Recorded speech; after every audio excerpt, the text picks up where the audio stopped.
శివనగర్ లాంతరు. శివనగర్ అనే ప్రశాంతమైన గ్రామంలో కాలం నెమ్మదిగా కదిలేది. ఆలయ ఘంటల మధ్య, తేలికపాటి వర్షాల మధ్య, మరచిపోయిన కథల మధ్య ఆ గ్రామపు చింద వీధుల్లో ఇద్దరు స్నేహితులు జీవించారు. ఆరవ్, మీరా.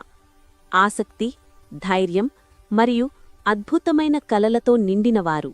ఒక సాయంత్రం వర్షపు మబ్బులు వెళ్ళిపోయిన తర్వాత ఆరవ్ కళ్లకు నేల కింద ఏదో మెరుపు కనిపించింది.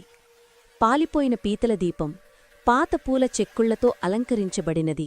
నేలలో కొంత పాతిపడినది. అతడు దానిని ఇంటికి తీసుకెళ్లి మీరాతో కలిసి దానిమీదున్న దుమ్మును తుడిచాడు. దీపంలోని జ్యోతిలో దాగి ఉన్న కథ వారికి తెలియదు.